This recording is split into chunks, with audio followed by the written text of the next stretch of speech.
Just an opening statement about today's game. Yeah, it was an SEC war or just a postseason war.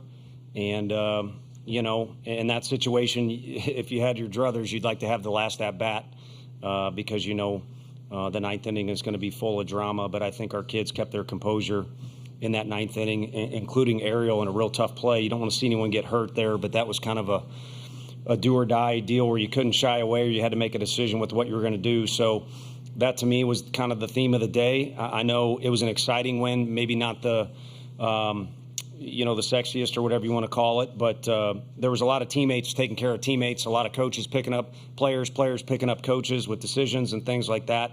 And obviously it's easy because the score is what it is, but I just felt like we were more true to who we were today in pregame, in the dugout, during the game. And again, it's easy to say that because we end up doing okay on the scoreboard, but I'd rather go into battle with that group the way they showed up today and hope they do the same tomorrow. Thank you. We'll open a few questions for the players. We'll start down here, and then we'll go here and there.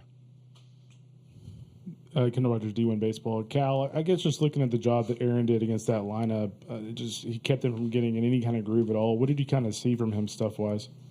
He was very competitive. We mixed pitches well, and he threw a lot of strikes, used his defense really well, and really just kept us in that ball game. Kept the momentum on our side for the most part, and he's done that all year. So that it was really good to see. Right here. Cal, I guess throughout the frustration offensively those first handful of innings, what gave y'all confidence that y'all would get the big hit and be able to do some stuff? We always know we're one inning away. We just need to keep stacking quads together, and good things will end up happening. Kid to my right put a good swing on a ball, and gave us a lot of momentum going late into the game. So we really just knew that just keep doing what we've been doing all year. Just try and get quality at bats, pass to the next guy. Guy behind us has his back, and not try and do too much. Okay, back there and down here. Matt Towery from World Baseball Network. Dylan, you guys left 6 runners in score position before you hit the 2-run home run that gave you guys the lead in the 7th. What's just the mentality for you guys to just be such dogs, when you guys are behind in the game like that? I thought as an offense we were just trying to, keep leaning on Cortez. He did a good job today, and we were just trying to get his pitch count up and get deeper into the pen. Questions for the players? Right here. Cal, why do you think Dylan's so good in those clutch moments? Well, he's already a quiet kid, but I think his heart, just kind of stays calm. His mind stays calm, and I feel like he's kind of built for those moments. He's done it all year, so let's hope he can continue doing that.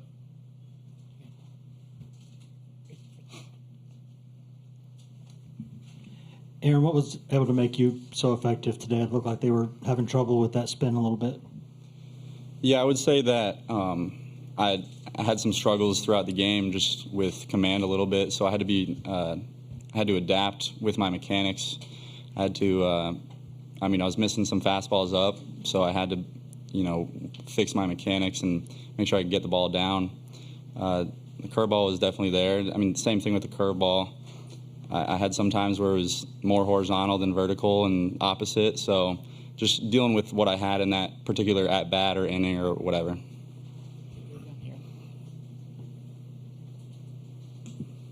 Cal, your first hit was that 2-run home run. Just how good did that feel leaving the park and then obviously to have back-to-back frames with home runs?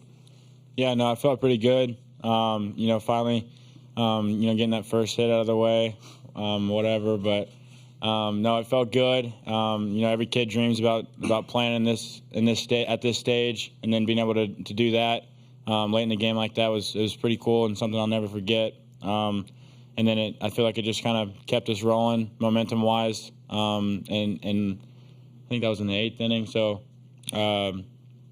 it just kind of set the tone for the 9th. Okay, one more question for the athletes. Doug Duda, ESPN Tri-Cities. Aaron, could you just talk about your pitching coach in Frank Anderson and what he means to you and what he has done for you? Yeah, he's been a huge help. He's really made sure I've locked in, and he kind of preaches that you just got to do your job, and it kind of makes me focus on the game instead of everything that comes around it. I mean, there's a lot of A&M fans that are trying to ball five me, so Nice job. so it helps me lock back into the game when stuff like that happens, just knowing the mentality that he's given me. He also wants to be coached, and I mean, he says he's available tomorrow, so maybe it's premature, but one of my favorite guys to coach. Gentlemen, thank you. Congrats on the victory, and good luck tomorrow. You guys can be excused.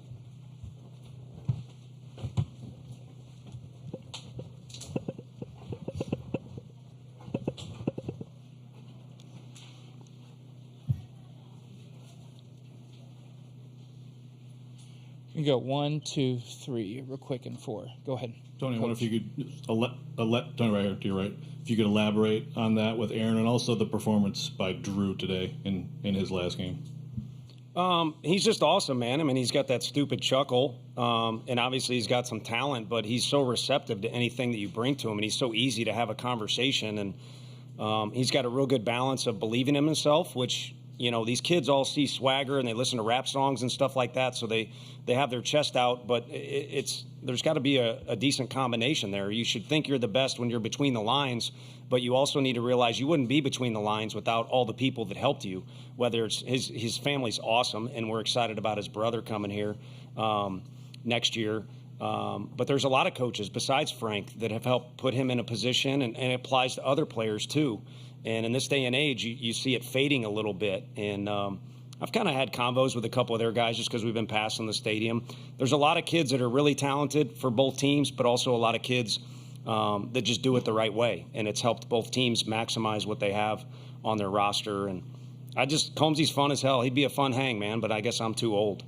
And your other question was about – yeah, he was what he did the other day, and he was what he did. You know, we weren't able to win his first game that he threw in Omaha for us, but our record when he pitches is pretty damn good. You guys can look it up and tally it up, whatever it is. But his record for 3 years was incredible, just in general. But then if you look at the outcome of the game, just when he was personally on the mound, it was phenomenal. And I think it, again, speaks to what type of person he is. Totally different than Aaron, but those same positive traits you really enjoy as a coach. And you never got out of your car going into our parking lot, wondering whether Drew was going to show up to work with the right mentality, whether he was going to be receptive to coaching, whether he was going to have an unselfish approach, and you always know he's going to hook it up on the field for you. Okay. 1, 2, 3, 4, 5. Harrison Fan, SEC Unfiltered. Coach, you go to Kirby late, just kind of the most used guy out of the bullpen, just to try to close it out, and then gets a little bit of a jam, and you change and go to Nate Snead. Was that just some of a matchup kind of thing that you're looking for at Snead, or what was that like? Yeah, the Combs decision was tough. Again, we wouldn't be in this position without him. And if you took a vote in the dugout, which sometimes you do, or sometimes you just have to take responsibility for a decision, like the bunt, you can feel free to ask me about. And it was split. It was split in the dugout, and then he comes down and says, I'm fine. I mean, what are you going to do? I think if you're a Vol fan, you probably boo the coaching staff if you don't see that guy come out of the dugout, but I'm not so sure he wasn't on fumes there. So just to peel back the curtain, what we talked about to the bullpen was this is going to be a three-man effort no matter what to finish the inning. And in an ideal world, Combsy gets a guy, and then we might have went to Kirby anyway for that matchup, and then Snead was hot to come in, and we had kind of been telling him he was going to finish the game. And I don't know that it's exactly like that, but kind of shades of Vanderbilt. You know, we had typically been using Snead on Sundays, and I think that's a game where Snead came in and got the last 2 outs, and today he had to get 3. Yeah. Tony, what if anything, do you think has changed with Xander as he's gone from the quote-unquote midweek guy to the role that he's in now? And does he have the kind of mentality you think is suited for something like this? I don't know. I don't care, to be honest with you. It's a baseball game. You know, it's kind of like the bunt thing. I wanted to throw myself off a ledge there because it looks like, hey, let's get Simo in a position where he can drive in 2 runs potentially, and then you take it off because Cal's in an advantage count. And I could explain the numbers and all that stuff. But the bottom line is you have to make tough decisions over the course of a game. And, you know, fans can tweet about them and say this or that. But the one thing, with all due respect, we wouldn't be here without our fans, is they get to do that on Twitter and voice their opinion, and then they get to go to the bars because I can hear. It goes all night long. I can hear from my level. And I wish I could do that, to be honest with you, too. But I grew up in this damn household with crazy Greg Vitello and kind of got into this deal right here. And with your decisions, you have to live with it. And when the game's over, we go back to the hotel. And I've worked with the guy across the dugout, too. No one's more invested than him. And we live with it, and you think about it, and then you start preparing for the next day. It's all you do. So trust me, it means a lot to us. You know what I mean? So, but having said that, I would like to come to the park and say, Aaron Combs, you're in the game, and that's the best feeling in the world. It's like having Redmond Walsh out there. We win. We won because he's good. We lose.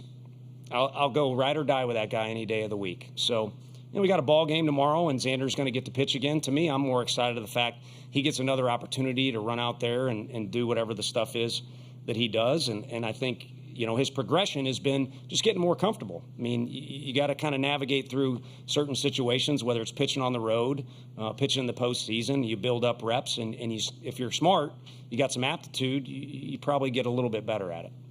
Here we go. 1, 2, 3, 4, 5. You said after Super Regionals that Cal's your guy, and obviously you've rode with him here through some struggles this week. Just why is he your guy, and why have you had confidence to keep going with him? Similar, same answer without getting too dramatic on you is he's a ball player, and he's an unbelievable kid, and he's so sound defensively. Peoples does it different. I think, you could argue he can match up with Cal with some certain things, but Cal has been our guy for a couple years, and he's experienced so much, and he knows how to, work or orchestrate a game from behind that position and be that leader. So, I don't know. He's our Jake Taylor, I guess. Down here. Coach, I know it's probably easier during maybe a regular season game, but with what was at stake when you guys are leaving a lot of runners in scoring position, how do y'all try to talk together as a team about not getting frustrated, feel like, those chances you had were slipping away and, it was going to be eating at the back of their head or something? Yeah, it's a delicate balance because we had bases loaded twice, I believe, and didn't have anything to show for it. And if you look at those at-bats, two of our best guys didn't necessarily look themselves. And I think it was probably because there's a little extra tension or a little extra try hard. But it's kind of hard to not have that. And then also Cortez is really good. And I think in particular, I don't know what he said, but in particular, I think he had a good day for himself as well. So there were a couple times where it's like, hey, we need to relax or change the mojo a little bit. But it was kind of the flow of the game. There's usually a flow to a game, even in the postseason where it's chaos. And, it was challenging for us. And I think the biggest thing is, just to relax and play ball. That's served us well. And I think that the tension stuff that maybe appeared a time or two since we've been here, it clearly doesn't work. Okay, right there. This might be kind of building off of that question, but up until the 7th inning, you guys were 0-14 with runners on base. Is there one particular thing you can point to, or other than just kind of being out of sorts, like you were saying? Probably the head coach being out of control. I don't know. I mean, good competition, and also at times the park can play a little bit different. I think it's pretty cool. Jace hit one for them, and we got the ball deep there at the end. Both teams had several balls deep, but we had a couple homers. Is unique in this park. Normally things kind of happen 90 feet at a time or doubles, and then you have stuff like that happen. So maybe guys just trying to do a little too much and getting big and getting outside of themselves. I think sometimes you throw out shorten your swing in the dugout, but all it really means is just stay true to your swing that you train in the cage. And I'm sure the other team would argue, or other people that would listen to this for whatever reason, but I feel like we're in the cage more than anybody. So you might as well invest in that time, or let your investment, I should say, in the cage pay off and just use your swing. Ryan.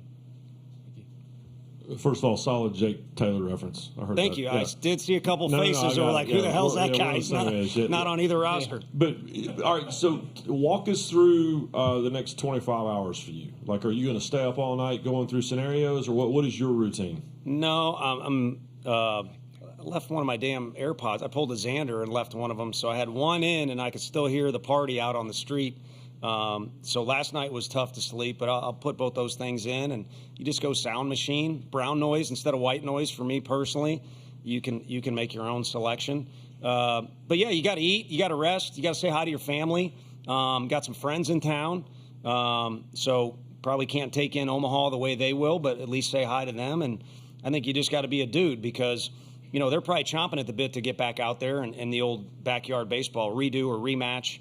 And I think our guys, just hearing their conversations, is kind of like, 1-to-1 has kind of been the theme for us this year, a lot of game threes. So you can't do that, though. You got to just be a dude and do those things and then start to kind of filter down, to game time. And we'll approach pregame as we see fit. And then 6:09, you just play ball. Okay, all the way in the back. Tony, I kind of asked Aaron this. Frank's a small-town Nebraska boy. Is there any benefit to that? And just talk about what he's done. He's been around the block a few times, but specifically with this year's staff to get you ready for the final game of the year. Yeah, he acts like a small-town guy. Well, I guess I shouldn't have said that. No offense to anybody, but no, we like giving him crap because he dishes it out to so many people, including umpires and things like that. I think we got that under control for now, and he's been around the block starting with his roots. I mean, I love the fact that he basically forced his way into coaching. I mean, he's doing laundry at a junior college when things were different, and he's a self-made man.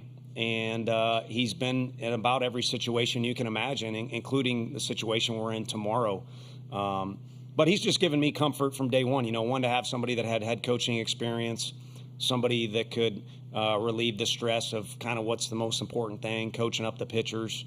And on top of that, it's kind of like a campfire. Anytime we're up in the office or at a table and he wants to tell a story, he knows baseball about as well as anybody. And I was talking with one of the umpires. We ran into each other at a coffee shop, and what a weird conundrum. He's so competitive and ornery when he's in uniform, and he tries to hide it, but he's one of the best individuals I know.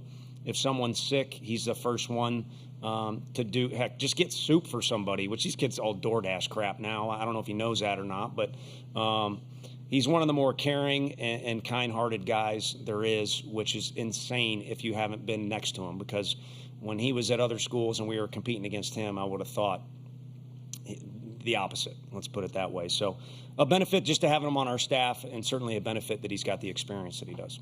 Okay, last question. Tony, what went on with Christian Moore there on that slider, that play at second base, and is there an update on him for tomorrow? Yeah, I mean, he was doing media and stuff afterwards, so I didn't have a personal conversation with him, but we had a couple sliding into second, just, back of his leg was something that came up during Evansville, and, he made an outstanding play out there, so it's not like he can't move around, but we just felt like with the potential situations coming up, it made more sense for Ariel. And I say we, I mean, eventually you put Ariel out there. But, yesterday did what I thought was the best thing. But at this point, it's kind of up to Hunter, being out there, or Simo being out there, who's going to play center, who's going to play right. They've made me look smart, and they've gotten us as far as they have. And the other thing they've done is made me a happy fella. I already, got emotional. Try not to wuss out here on you, but if we won a belt at all or any kind of trophy, today it was the same as A&M. We got to be around each other more than any team in the country. And we had a dry erase board meeting, and the guys wanted to lead the country in velo and RBIs and all kinds of crazy stuff. And it was kind of a trick question. What the coaching staff wanted to lead the country in is, unselfish type thing, having fun, and getting to be around each other as much as possible. So I know Hot Sauce was here. He can respect the belt analogy. So we at least brought one belt home today. Coach, congrats. Best of luck tomorrow, and thank you for your time. Thank you. Appreciate it.